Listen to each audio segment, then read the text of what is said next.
noticed that building before. Is it a shed? It's the shed. Yeah. With a porthole in it. So what was it once, did you say? It was a porthole. When the Yeah, it was dismantled. Yeah, so the porthole was dismantled.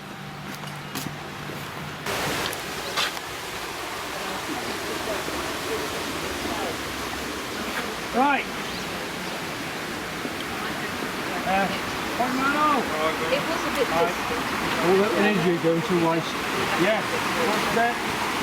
Well, I'll touch upon that. The man just said about all the energy going to waste, but it really was used quite well in days gone by. We'll see the water turbine in a minute when we got Anchor Street. But there's no usual thing about this river. It used to go all colours of the rainbow, because when the effluent plant wasn't working in the mill and they were making paper, it would turn all sorts of colours: yellows, reds, greens, browns.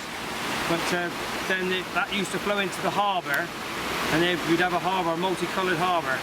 But hey, but they've cracked it now. They've got a better solution to it, and I don't think it ever happens. But there is, if we ever have too much or something does happen, there is a safety valve that we'll have to, at one stage, offload in here, but it's not happened to anyone's knowledge for a long time. These cottages here are one of the last few cottages in the town that were thatched, and they're called Waterloo cottages. And the reason why they're called Waterloo cottages is the shape of the thatch over the windows. But actually the cottages are a lot older than Waterloo. It's just a style that when the thatcher did it, it was the in thing to be done when you renewed your thatch. But they are older than that. Along here is where Cobbler Binding used to do his shoes. They say you can still hear him tapping away. His nickname was Shackles. Why he was called Shackles, nobody knows. But some of his family are still live in the town, are called Shackles Binding. So, Watchet, a town is renowned for its nicknames, and I've got several. Some I can repeat and some I can't. This river, watch the river again, look how clear it is. But you have a big storm and that can go red, with the red soil from up the valley. You know, so, yeah. You get sea trout in this river, and further up by the paper mill, they put in runs for the fish to make their way up through, to try and spawn further up the line. You know, you're going up as far as Luxborough and Roadwater for them to lay their eggs and hopefully hatch the fry for the fish. Yeah. That building across the way there, that's what was called the paper bag factory. That was a mill as well, and that was one of the earliest paper mills in the town. And oh, we're in the way here. Yeah, you've got the one with the water run through the middle. That's right. Right. So this used to be a coal yard here at one time, and up on by Tyre Bats, sorry, where the man's developed a little silver court. That was a coal yard as well. Part of these buildings here, there was also a printer's here called the Gold Press at one stage. Good day to you, sir. And they developed it. When they developed these houses, they kind of said, oh yeah, we'll develop these, so they're all right. But when they wanted to develop the Bond Bakery site, which is one of the most biggest independent bakeries in the southwest, Mr. Ron Phillips used to own it and run it. They said, oh, no, you can't build there. And they said, why can't you build there? Well, it's on a floodplain. And I said, well, hang on a minute, we've had those built. So these houses here, if you notice, are about 4 or 5 feet up because they're deemed to be on a floodplain. And it just goes and shows what a load of bollocks. But anyway, 100 years old, go on. some good. And you, how old? 300, you say? 300 years old, Yeah. exactly. Has it ever flooded? Have you ever been flooded? I've only been here since March, we haven't had Right.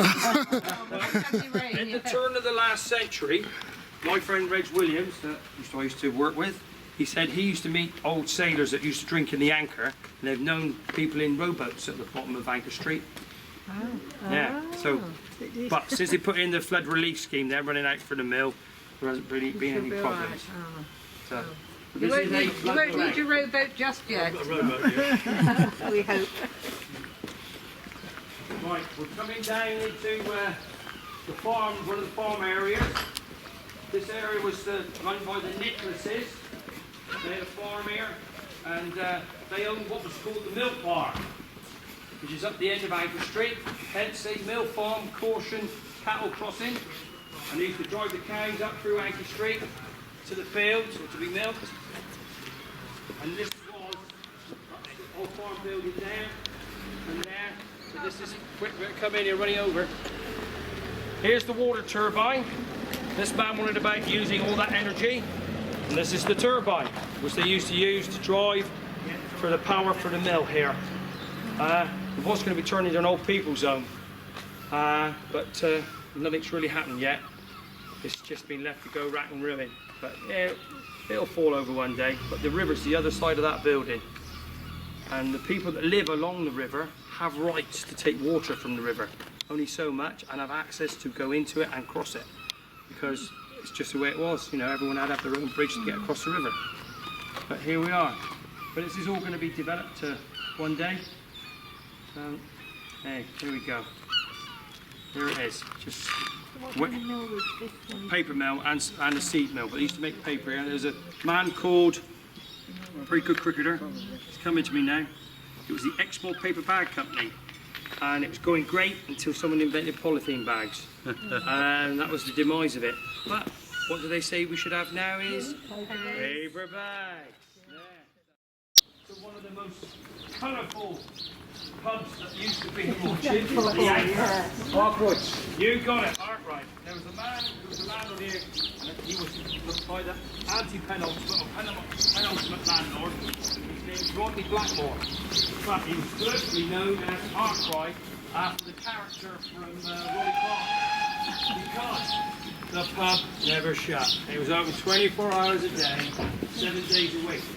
Now, if you look very closely, people have just taken on the Anchor now. I've got rid of the sign here, but it used to say Webster's Walk. And there was a character who lived in Watchet called Tommy Webster, and he was one of the few people to escape from Strangeways prison in Manchester. He was a Mancoon, yellow Jono. He was a Mancoon, and he's a real character. Once they said he stole something, and he said he buried it in the garden. So they got the police to turn his garden over, and he said, "Thanks very much, now I can put potatoes in." But yes, I'm afraid so. But and he used to go from the Anchor, when he had his pension and his wages, instead of turning right to go up Woodland Road, he used to turn left and go into the Bookies. There's the Bookies. It moved from down by the start to here. But, Is it still functioning as a bookie? No, that finished quite a while ago. Yeah, and they put a plaque up there when he was still alive, and they called it the Webster Walk. Then he'd check his horses and he'd go back in the pub again. You can't learn it, I tell you. The Anchor, many a punch up in there, and many a punch up outside here. Great place. It was the Dockers pub, and of course the docks were governed by the tide. And if the tide came in at night and the boats came in 1, 2, 3, 4 in the morning, then the dockers were there to unload it. And of course it's thirsty work, and then they'd come back down here and they'd have a few pints. You say that's been taken over now? Yes, it's going to be the radio museum at Troquaria. That is now coming here.